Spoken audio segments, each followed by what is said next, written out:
Tundukkan kepala sebelum mendengar firman Tuhan. Mari kita sampaikan isi hati kita kepada Tuhan. Kami merindukan Tuhan dalam acara ibadah kami hari ini, karena kami tahu hidup kami bukan hanya semata-mata oleh karena roti dan nasi yang kami makan, tetapi kami meyakini bahwa hidup kami boleh hidup oleh karena makan secara rohani kami, yaitu firman Allah, sehingga jasmani dan rohani kami boleh seiring sejalan. Kami hidup bersama-sama karena anugerah dan kemurahan Tuhan semata. Berfirmanlah kepada kami hari ini. Kami siapkan hati dan diri kami. Kami siapkan hidup kami sepenuhnya untuk firman Tuhan. Di dalam nama Tuhan Yesus Kristus kami berdoa. Haleluya. Amin. Amin. Silakan duduk. Shalom Bapak Ibu. Puji Tuhan, hari ini kita bisa bersama-sama kembali dalam acara ibadah kita. Oke, enggak saya kasih judul, lupa rupanya. Baik. Itunya Patrick disambungkan, iya. Bapak Ibu dikasih Tuhan, mari kita belajar hari ini bersama-sama tentang firman Tuhan. Ada beberapa pandangan yang akan saya sampaikan, tapi saya berfokus kepada seorang gembala, bukan seorang gembala, beberapa gembala yang ada di Padang yang mendapat berita sukacita, ya, berita sukacita, berita tentang terang yang sudah hadir di tengah-tengah mereka, berita tentang damai sejahtera yang ada di dalam kehidupan mereka. Dan responnya luar biasa. Cerita ini ditulis oleh penulis Lukas, ya, yang ada di Injil Lukas pasal yang kedua dari ayat 1 sampai ayat yang ke-20. Banyak ayat yang kita baca hari ini, tetapi secara gantian kita akan membacanya secara seluruhnya. Maksud saya dari ayat 1 sampai ayat yang ke-20. Lukas 2 ayat 1 sampai ke-20. Bergantian saya baca 1, Bapak Ibu 2, dan seterusnya sampai ayat yang ke-20. Pada waktu itu Kaisar Agustus mengeluarkan satu perintah menyuruh mendaftarkan semua orang di seluruh dunia. Inilah pendaftaran yang pertama kali diadakan sewaktu Pilih diusir dari luar negeri di Syria. Maka pergilah semua orang mendaftarkan diri masing-masing di kotanya sendiri.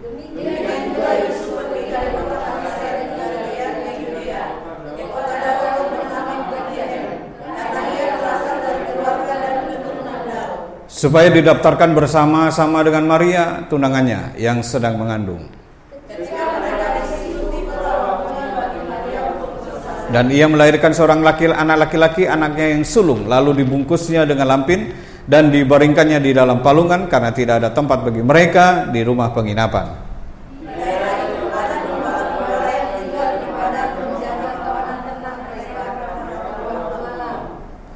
Tiba-tiba berdirilah seorang malaikat Tuhan di dekat mereka, dan kemudian Tuhan bersinar meliputi mereka dan mereka sangat ketakutan.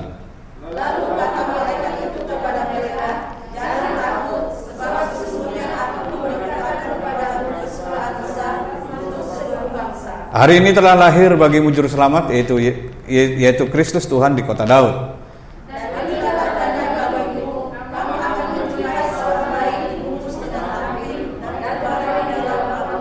Dan tiba-tiba tampaklah bersama-sama dengan malaikat itu sejumlah besar bala tentara ya surga yang memuji Allah, katanya.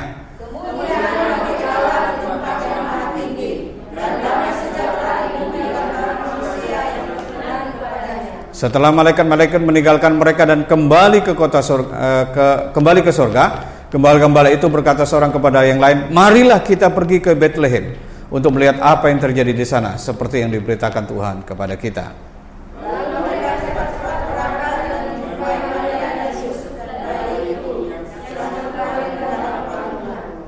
Dan ketika mereka melihatnya, mereka memberitahukan apa yang dikatakan kepada mereka tentang anak itu.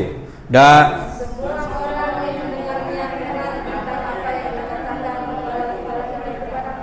tetapi Maria menyimpan segala perkara itu di dalam hatinya dan merenungkannya. Maka kembalilah gembala itu sambil memuji Allah segala sesuatu yang mereka dengar dan mereka lihat, supaya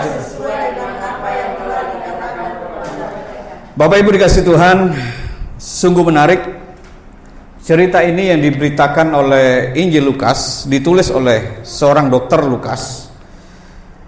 Kejadian yang menurut saya hanya orang-orang yang sederhanalah yang menerima berita ini.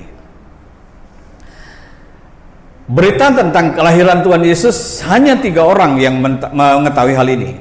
Yang pertama orang Majus, yang kedua itu adalah Maria, dan yang ketiga adalah orang gembala ini. Dan sungguh aneh, malaikat Tuhan hanya memberitahukan, tidak menyuruh mereka untuk melihat Tuhan Yesus. Tetapi sungguh menarik, mereka ketika mendengar berita ini, dia mencari. Nah, ini yang perlu kita renungkan pada pagi hari ini. Ya, saya ulangi. Ketika malaikat Tuhan memberitakan kabar sukacita kepada para gembala yang ada di gembala yang sedang mengembalakan dombanya, dia memberitakan, ini loh telah lahir, tandanya ini loh, anak yang akan dibungkus dengan lampir, ada di kandang, ada di palungan. Ini tanda orang yang akan menyelamatkan manusia, yaitu Yesus Kristus di kota Daud. Sampai di situ saja. Tidak diberitakan, gembala itu di sana, kamu datang ya. Beda. Tidak disampaikan hal itu. Tetapi yang menarik, saya memperhatikan, ternyata gembala ini setelah mendengar itu, dia langsung berangkat, berinisiatif. Dia mempunyai respon positif. Ketika mendengar, langsung dia cari di mana Tuhan Yesus itu lahir. Bapak Ibu dikasih Tuhan, sungguh memberkati saya ketika merenungkan ini. Ya, ketika saya merenungkan ini, saya mendapatkan berkat yang luar biasa. Luar biasa ini, luar biasa. Karena kenapa? Ketika diberitakan langsung reaktif, langsung satu respon positif langsung dikerjakan. Nah, Bapak Ibu dikasih Tuhan, yang ingin saya sampaikan dari beberapa hal dari cerita ini, ya, dari cerita ini, yang pertama ingin saya sampaikan bahwa Tuhan menyelamatkan semua orang. Kelahirannya di muka bumi ini yang merupakan terang dunia itu menyelamatkan semua orang. Tergantung bagaimana respon orang itu ketika mendengar karya keselamatan, maka orang itulah yang diselamatkan. Inilah kunci orang diselamatkan. Ketika kita mendengar berita keselamatan, kabar baik, mendengar Injil, bagaimana respon kita? Apakah cuek? Apakah kita diam-diam saja, tidak merespon, seakan-akan tidak mendengar? Atau kita seperti gembala yang langsung dia bergerak, dia mencari Tuhan? Bapak Ibu dikasih Tuhan, Tuhan Yesus mati untuk semua orang. Tuhan Yesus datang ke dunia, kemudian melakukan karya keselamatan di kayu salib, itu untuk semua orang. Dan Alkitab mencatat bahwa Allah tidak menghendaki satu dari antara manusia yang tidak diselamatkan. Itu ada ayat Alkitabnya. Dan ini diberitakan kepada semua orang. Nah, ini kembali kepada responnya. Apakah kita percaya, kemudian mencari? Atau kita sekedar percaya saja tapi tidak bergerak, atau kita mendengar kemudian kita menutup diri. Nah, ini yang menjadi persoalan, sehingga banyak orang yang tidak diselamatkan karena responnya yang berbeda. Reaksinya ketika mendengar berita itu yang membuat orang diselamatkan atau tidak. Nah, gembala ini melambangkan manusia, mewakili manusia. Dan gembala ini yang juga mewakili orang Kristen karena merespon akan kabar sukacita. Berapa kali kita sudah mengikuti Natal? Tapi masalahnya adalah bagaimana kita merespon Natal itu sendiri. Apakah sama hari dari hari ke hari? Apakah tidak ada perbedaan? Tahun ini samanya Pak, nilainya sama, kalau pakai angka ya 5 gitu aja deh. Atau jangan 5 deh, kalau di kuliah C aja lah, antara 6 dan 7. Sampai di situ. Tahun berikutnya 6-7 lagi. Tahun berikutnya 6-7 lagi. Nggak ada bedanya kita. Nah, Bapak Ibu dikasih Tuhan, sekali lagi ingin saya sampaikan bahwa Tuhan Yesus datang ke dunia yang lahir menjadi manusia yang paling hina, agar kita yang hina tidak hina kembali, dimuliakan oleh Tuhan. Dan Tuhan Yesus datang itu untuk semua orang. Dan terbukti para gembala saat itu, gembala dianggap pekerjaan paling hina tidak, tapi paling pekerjaan yang rendah. Kenapa rendah? Karena dia seorang gembala yang disuruh kemana-mana, disuruh di hutan, tidak usah balik, dia lakukan. Gembala ini menunggu, tidak seperti sekarang. Gembala kalau sekarang kan konsep kita kan punya beberapa piaraan di rumah bersama istri, anak, udah gembala itu kan, ya kan? Kalau sekarang nih, gembala itu peternak kan, peternak bisa di rumah atau di satu tempat tapi bersama istri, keluarga dan anak-anak, semuanya di situ. Bahkan dari opung pun di situ, opung, anak, cicit, cucut, udah semua di situ. Tapi kalau gembala ini dia terpisah dari keluarganya di satu daerah di mana itu ada rumput, disitulah dia ada. Dia bikin kandang, dia bikin tempat di situ, di tempat ternaknya, dombanya, di situ juga orang yang menjaganya. Malam-malam dia harus di depan pintu. Dia menjaga, barangkali ada yang mencurinya. Artinya orang gembala ini adalah orang yang tersingkirkan, orang yang tidak terhitungkan. Justru malaikat Tuhan mengabarkan itu kepada mereka. Saya merenungkan begini, kenapa kok malaikat Tuhan itu tidak menyampaikan diri kepada misalnya kepada para imam, atau kepada para orang Farisi, atau kepada ahli Taurat yang tahu tentang Taurat? Tapi kenapa dia tidak menampakkan diri gitu loh? Bapak Ibu dikasih Tuhan, sebetulnya Tuhan sudah menampakkan diri kepada mereka. Cuma nampak dirinya bukan malaikat, tetapi hukum Taurat yang dituliskannya. Terbukti ahli Taurat ketika orang Majus datang, kemudian berkata, di manakah Raja Israel, orang Raja Yahudi yang akan lahirkan? Dia tahu. Oh, di Bethlehem. Artinya dia sudah baca kitab suci. Kitab suci itu berbicara kepada mereka bahwa akan lahir seorang Mesias. Sebetulnya jawabannya mereka sudah tahu, dan Tuhan sudah berbicara kepada imam, para ahli Taurat, orang Farisi, dan Herodes pun tahu. Tapi sekali lagi responnya yang menentukan mereka. Ternyata sampai sekarang orang Yahudi tidak menerima Tuhan Yesus Kristus sebagai Mesias sampai saat ini. Dia saling nunggu aja, padahal sudah datang tuh 2000 tahun yang lalu. Bapak Ibu dikasih Tuhan, Tuhan Yesus datang untuk semua orang. Sekali lagi, bagaimana respon kita? Apakah kita seperti para gembala ketika mendengar kabar baik? Baik ketika kita mendengar saat seperti firman Tuhan, membaca Alkitab, mendengarkan renungan, melihat di televisi dan sebagainya.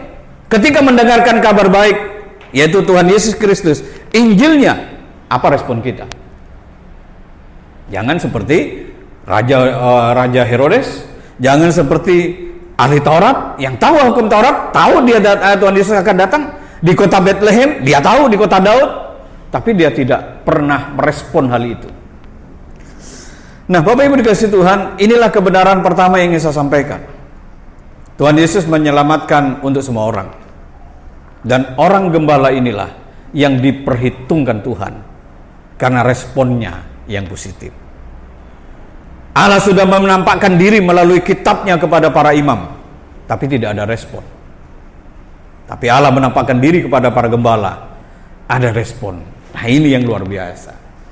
Bapak Ibu dikasih Tuhan, respon yang baik inilah yang dicatat oleh Alkitab. Responnya yang pertama, dia meninggalkan kawanan. Ini berisiko. Berisikonya dombanya akan hilang, dicuri orang, atau dombanya dimakan serigala. Karena saat itu serigala suka domba, dan serigala banyak di padang pasir. Bapak Ibu dikasih Tuhan, Risiko ini akan berdampak berbuntut panjang. Ketika dombanya tidak terjaga, hilang, maka orang yang punya domba itu akan marah ke dia. Kalau marah kepada gembala, itu risikonya tinggi. Lagi-lagi respon positif mengalahkan tantangan yang mereka hadapi. Kekuatan dari Allah Roh Kudus yang ada di dalam diri para gembala ini membuat dia rela mengambil tindakan. Dia tinggalkan kawanan domba itu untuk bertemu Sang Mesias. Luar biasa. Saya diberkati dengan renungan ini. Saya baca, waduh luar biasa. Bagaimana dengan kita? Ketika kita sudah mendengar kabar sukacita, ketika kita mendengar berita Injil, kemudian Tuhan memberikan perintah ini, itu, dan seterusnya, apa yang kita lakukan? Tentu ketika kita melakukan perintah Tuhan, tentu akan berisiko atau berdampak, atau ada sesuatu yang harus kita hadapi dari apa yang kita sudah lakukan. Bapak Ibu dikasih Tuhan, gembala ini mengambil tindakan yang nyata sebagai iman yang dibuktikan dengan perbuatan. Orang Kristen saat ini harus melakukan itu. Bukan hanya sekedar percaya dalam hati, tahu di otak kita, tapi tidak melakukannya. Itu sama dengan kita mati. Karena iman pada hakikatnya, kalau tanpa disertai dengan perbuatan, pada hakikatnya adalah mati. Bapak Ibu dikasih Tuhan, gembala ini satu gambaran yang menginspirasi saya. Mari kita semua ya, mari kita respon kabar sukacita itu. Tuhan Yesus memang lahir dan sudah melaksanakan karya keselamatan di kayu salib. Dan berita Injil terus diberitakan melalui firman Allah. Yang kita punya Alkitab kita di rumah. Mari kita baca dan lakukan itu. Bapak Ibu dikasih Tuhan, saya banyak melihat, menemukan orang Kristen yang sudah puluhan tahun, bahkan seumur hidup dia, karena dari lahir, dari sampai dia sampai saat ini, dia sudah Kristen. Tapi saya melihat kekristenannya kadang-kadang tidak sejalan dengan umur hidupnya. Umurnya boleh sekitar 40-50 atau 30-40-50. Tapi kerohaniannya, imannya sangat kerdil. Kena masalah sedikit dia nangis, dia berkata Tuhan tidak adil. Wah, banyak sekali. Membuktikan, menunjukkan bahwa imannya sangat-sangat kecil. Kecil kalau bertumbuh masih boleh. Ini sudah kecil, tidak tumbuh-tumbuh pula. Bonsai pula rupanya. Bapak Ibu dikasih Tuhan, mari kita memiliki iman yang selaras dengan pertumbuhan jasmani kita. Lucu kalau umur 30 ngomong sama mamanya, "Mak, dodot dong." Gimana jadinya kalau mak dodot? Umur 25 masih ngompol. Coba bayangkan. Itu namanya seumur tidak sejalan umur dan fisiknya. Jiwa dan fisiknya nggak sejalan. Umur 25 masih pakai mana-mana pakai dodot, compeng aja. Coba bayangkan. Ketawa kita. Demikian juga rohani kita, kerohanian kita. Kita sudah umur 30 tahun, 40 tahun, kena masalah dikit, kita cengeng kayak anak kecil. Sama dong sebetulnya kayak dodot, umur 30 pakai dodot kemana-mana. Dia ngomongin orang itu. Umur sudah 30 tahun mengikut Tuhan. Tapi perkembangan secara kerohaniannya, waduh, susah kali. Banyak yang bisa kita lihat pertumbuhan secara kerohanian. Kalau melihat beracuan kepada buah roh kan, ada berapa ya? Buah roh berapa? 12 ya? Kasih, sukacita, kesabaran. Nah, dari 12 roh ini tumbuh nggak semuanya? Ada nggak kesabaran? Sabarnya dulu dengan sekarang bagaimana? Kalau enggak, itu yang saya bilang tadi, tidak selaras umur kita dengan kerohanian kita. Sudah 30 tahun masih juga pemarah. Ya kayak tadi kan, masih juga umur 20 tahun ngompol. Kalau anak kecil ngompol, paling mama kita bilang berkata, ih kenapa ngompol? Kan gitu. Umur 2 tahun, setahun masih ini. Jangan setahun lah. Kalau setahun udah gak marah-marah kan, mama kan. Kalau 2 tahun udah beda lagi. Dengan 1 bulan dengan 1 tahun beda mama ngomongnya. Antara yang 1 bulan dengan 1 tahun, 10 tahun, 20 tahun sama-sama ngompol, tapi beda. Kalau oleh 1 bulan, ih anakku kenapa ngompol, gitu kan. Umur 1 tahun, ih udah besar ngompol, ada beda nih, nadanya beda. 10 tahun ngompol, udah besar ngompol, udah beda nih nadanya. 20 tahun, bukan lagi itu. Beda. Sama dengan Tuhan kita. Kita kerohaniannya bagaimana kesabaran? Kalau masih kecil di 1 tahun, yang baru dibaptis berapa tahun nih? Berapa hari nih? Kesabarannya nggak sabar. Tuhan berkata, baru seminggu umurnya, nggak apa-apa. Tapi kalau sudah 30 tahun sabarnya masih kayak, Tuhan berkata, kurang ajar. Kok berapa tahun? Nggak sabar. Kira-kira begitu kan? Kira-kira begitu, sama. Gambaran itu sama. Kadang saya berkata, Tuhan jangan sampai. Saya sudah umur 50. Saya mengikut Tuhan sekitar jadi hamba Tuhan 90. Sekitar 86 saya jadi Kristen. 86, 83. Sampai sekarang berapa tahun? 34 ya. 34 tahun atau 37 tahun. Kalau kesabarannya tidak naik, Tuhan bagaimana bilang? Kamu pendeta, masa sama ada waktu baru dibaptis, kesabarannya, sukacitanya, kelemah lembutannya. Kalau dulu diinjek, kurang ajar, mata lu di mana? Sekarang diinjek, Mas, kakinya Mas. Gitu dong. Marah-marah, Mas, kakinya. Kakinya nginjek aku. Kalau dulu, matamu di mana? Sudah berubah. 34 tahun jadi kerohanian kita. Diinjek masih suka pakai matamu di mana? Wah, itu berarti masih bayi itu. Masih bayi itu, kerohaniannya nggak bertumbuh tuh. Nah, Natal ini adalah momen yang pas untuk kita berubah, merespon berita sukacita tadi. Nah, Bapak Ibu dikasih Tuhan. Yang kedua, ketika meresponnya adalah dia mencari Tuhan. Mencari Tuhan ini mempunyai pengertian sebetulnya mau berubah, mau mendekat dengan Tuhan. Ya. Visi kita dalam tahun yang lalu menjadi seperti Kristus. Kalau visi tahun 2021 nanti memiliki atau menjadi sama seperti karakter ilahi. Wah, lebih ngeri nih. GBI punya tema besarnya menjadi membentuk karakter ilahi. Artinya kita diproses memiliki karakter ilahi. Wah, lebih ini juga ya. Sama ini sebetulnya. Ini cuma fokusnya kepada karakternya. Mari kita semakin hari boleh semakin dekat.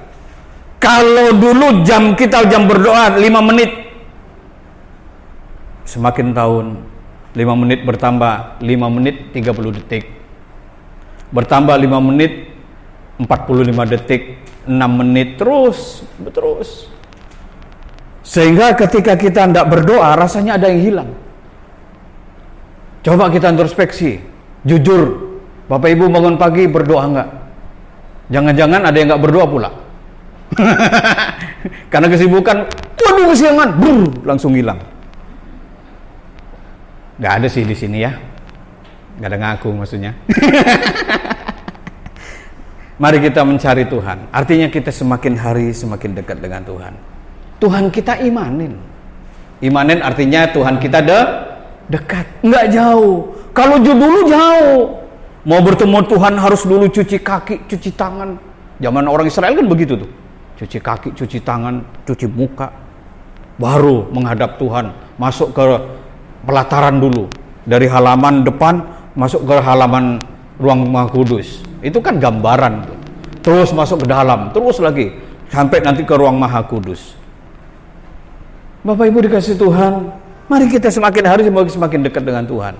Jam doa kita tambah, jam baca Alkitab kita tambah. nanti yang baptis, yang sudah dibaptis maksud saya kasih Alkitab khusus tuh. Sebetulnya Alkitab saya kasih bukan murah. Bukan murah. Cobalah cari ditanya di Gramedia, berapa Alkitab? Nggak murah. Tapi saya kasih dengan harapan itulah pedoman hidupmu. Karena engkau ketika dibaptis, engkau sudah bisa menentukan hidupmu sendiri. Alkitab itulah menjadi acuannya. Bapak Ibu dikasih Tuhan, mari kita semakin hari mencari Tuhan. Bapak Ibu dikasih Tuhan, gembala ini memberikan hidupnya.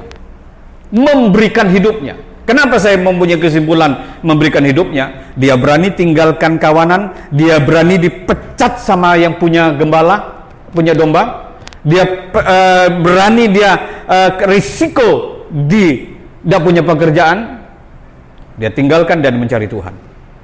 Inilah yang saya sebut dengan dia memberi hidupnya sepenuhnya kepada Tuhan. Luar biasa gembala ini, ya kan? Dia memberikan hidupnya kepada Tuhan. Dan ini menurut saya melebihi orang Majus. Orang Majus hanya memberikan emas, kemenyan, mur. Tapi sebetulnya juga dia memberikan hidupnya, cuma tidak terlalu nampak. Kalau ini nampak, gitu loh. Sama-sama sebetulnya. Cuma saya kalau berikan urutan, sama-sama sih. Orang gembala inilah, ya, gembala inilah yang memberikan hidupnya, memberikan yang terbaik bagi Tuhan. Sama-sama terbaik. Tapi kalau menurut ada satu duanya, memang susah untuk memilih. Tapi saya cenderung kepada gembala ini.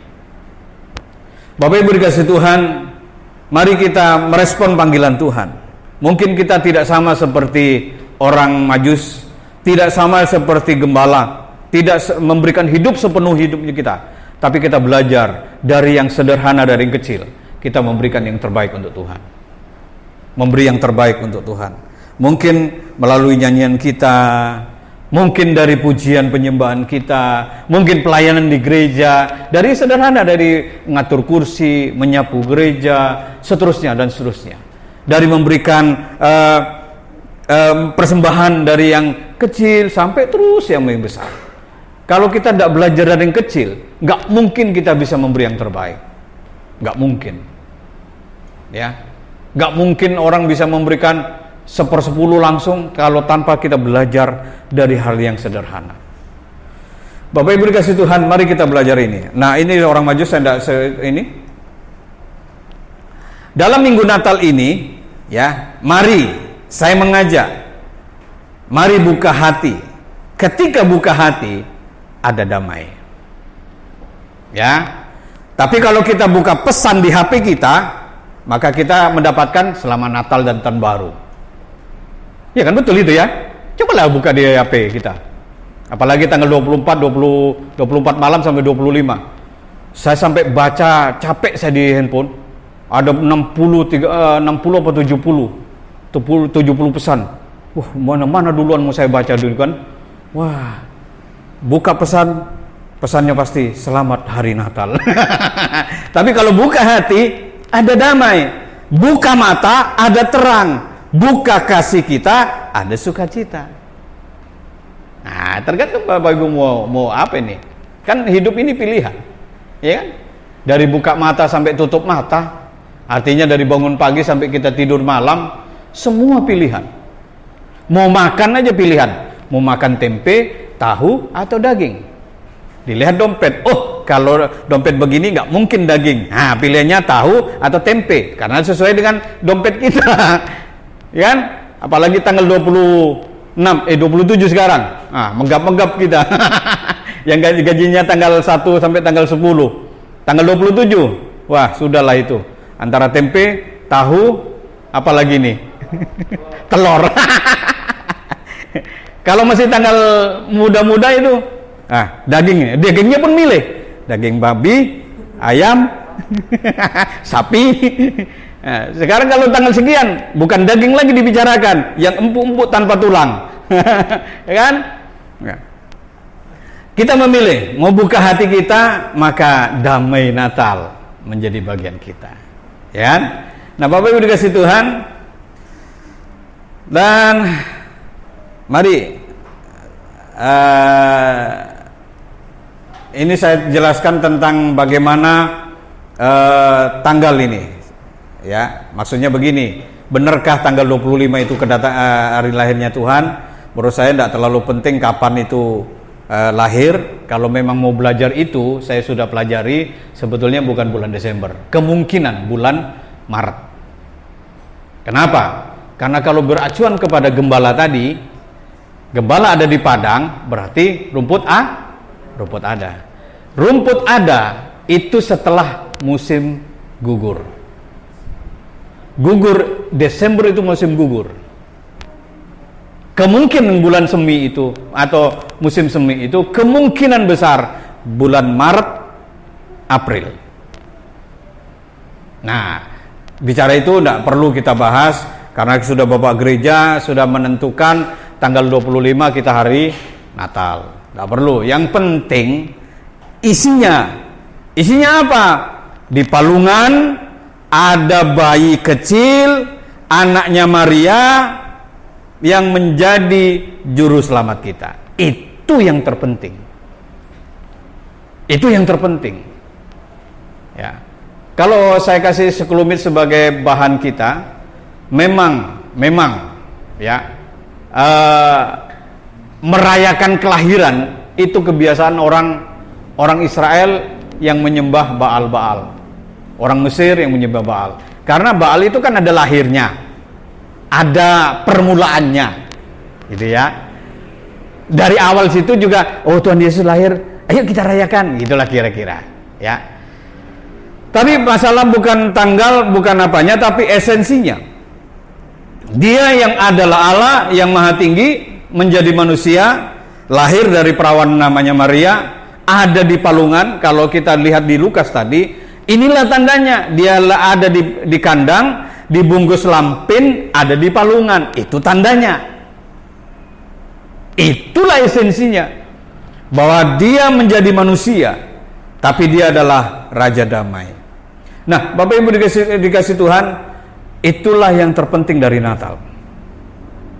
Dia adalah Allah, inkarnasi menjadi manusia, melaksanakan misinya menjadi menyelamatkan manusia, mati di kayu salib, bangkit pada hari ketiga, naik ke surga, menyediakan tempat bagi kita orang percaya. Inilah karya keselamatan yang tidak bisa dipisahkan. Satu mata rantai. Natal adalah awal keselamatan. Kayu salib itulah karya keselamatan. Dan bangkit ke surga, naik ke surga. Bangkit dan naik ke surga. Itulah finishnya kita untuk supaya kita mati nanti masuk surga. Bapak Ibu dikasih Tuhan, itulah yang perlu kita renungkan. Pesan dari kelahiran Tuhan Yesus yang kita rayakan hari ini, 25 dan hari ini, bahwa Tuhan Yesus yang adalah terang sudah benar-benar ada. Kenapa saya sampaikan ini? Karena bangsa Israel sampai saat ini belum masih menunggu kedatangan Mesias. Tapi kita sungguh menjadi sukacita tersendiri karena kita meskipun bukan orang Israel, terang itu sudah menerangi dunia, menerangi kita, dan terang itu sudah datang. Dan yang menjadi sukacita yang lebih lagi, kita disebut anak-anak terang. Wah, ini hebatnya di sini nih. Kitalah anak-anak terang itu. Penyelamat sudah datang. Juru selamat sudah hadir. Sudah lahir. Respon kita bagaimana untuk menanggapinya? Bapak Ibu dikasih Tuhan, dan sebagai penutupnya, mari kita melihat aplikasinya. Ya, aplikasinya, terapannya bagi hidup kita. Natal ini bukan hanya kita sekedar tahu, tetapi betul-betul kita menjadi bagian dari Natal itu. Kalau dia sebagai terang hadir di bumi, kita menjadi bagian terang itu. Kita menjadi terang bagi orang lain. Ini aplikasinya. Kalau dia adalah Raja Damai, kita ada di bagian damai itu, dan kita menjadi damai bagi orang lain. Ini yang harus kita renungkan. Bukan perayaannya yang kita besar-besarkan. dana sampai ratusan ribu, jutaan, ratusan juta, bahkan miliar misalnya.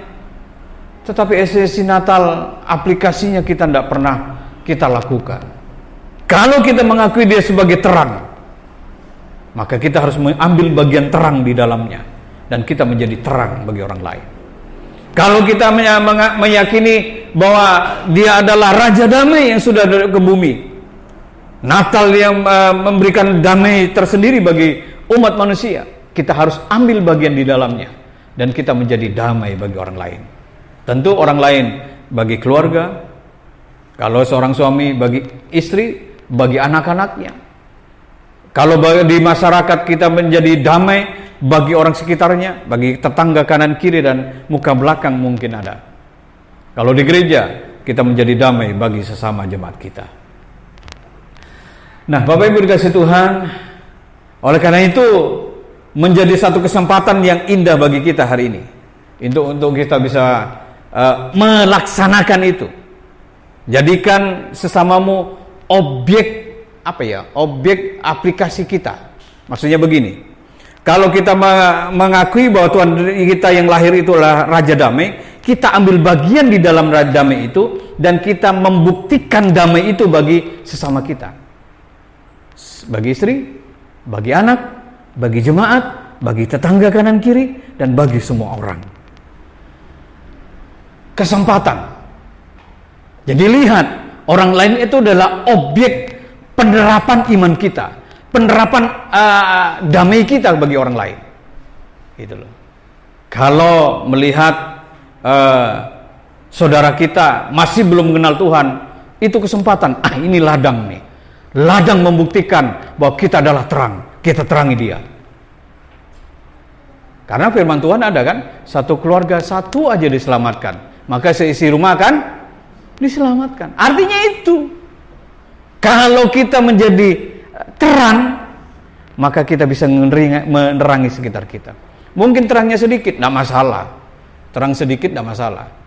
Gelap gulita, ada korek api cik aja sedikit, itu sudah menjadi pusat bagi orang sekitar. Ada api, gitu. Ya kan? Nah, Bapak Ibu dikasih Tuhan, mari kita jadikan kesempatan Natal ini kita merenungkan. Oh, sekitar kita ada lahan untuk kita injili, ada lahan untuk kita buktikan objek kasih saya kepada dia. Gitu. Jadi Natal ini sebagai perenungan untuk membuktikan bahwa kita ini siapa. Ya, kita siapa. Kalau kita menganggap kita adalah menjadi bagian Raja Damai, jadilah damai bagi orang lain. Lihat orang lain lagi berantem, wah ini kesempatan, lahan nih, ku jadikan dia berdamai satu dengan yang lain. Jangan sebaliknya, ada berantem, wah kesempatan, hore, kurang, tonjok lagi, tonjok. Jangan begitu. Ya, saya punya burung, bunyi kan, saya ingat kalau orang-orang di burung itu, burung yang lebet ya, bapak-bapak, nenek-nenek, kakek-kakek, dua bunyi, gitu kan. Di depan biasanya saya lihat itu. Kalau itu bukan burung yang lagi bernyanyi, kalau ada orang berantem, suami istri berantem, bukan burung lagi bernyanyi, kita kepok-kepok, hore, ayo, lebih lagi, ayo. Wah, kita bukan jadi berkat itu. Kita datangi, kita jadi pendamai. Jangan kita datang, pengaco datang, nggak enak itu. Tapi kita datang, wah, dia datang, wah sini, wah rasanya kalau udah datang ini rasanya damai, wah kayak gitu dong seharusnya. Jangan kita datang, wah kacau nih, ayo kabur. Di sini nggak ada, ya nggak ada di sini. Saya doakan, di sini nggak ada gitu kan. Nah, kesempatan bagi kita untuk membuktikan kepada orang lain, kita menjadi bagian Natal itu sendiri. Nah, Bapak Ibu dikasih Tuhan, dan selamat Natal. Kiranya kehidupan kita dan keluarga selalu dipenuhi dengan cinta damai dari Natal itu sendiri. Tuhan Yesus memberkati. Amin buat firman Tuhan hari ini. Mari kita berdoa. Kita tundukkan kepala, sebelumnya kita menyanyikan pujian.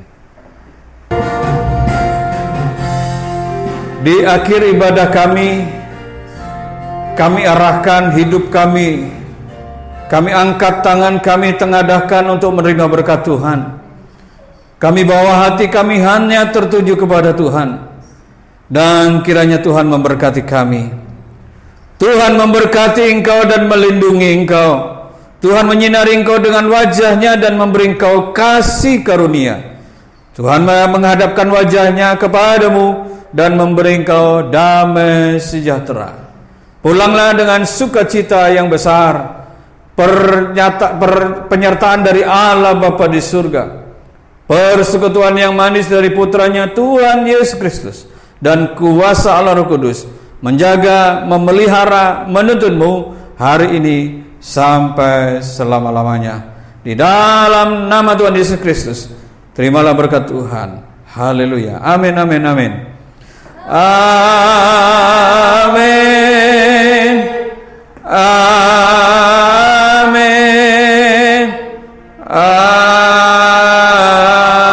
Amin. Selamat siang, selamat hari Minggu. Tuhan Yesus memberkati. Horas Madita Selutna.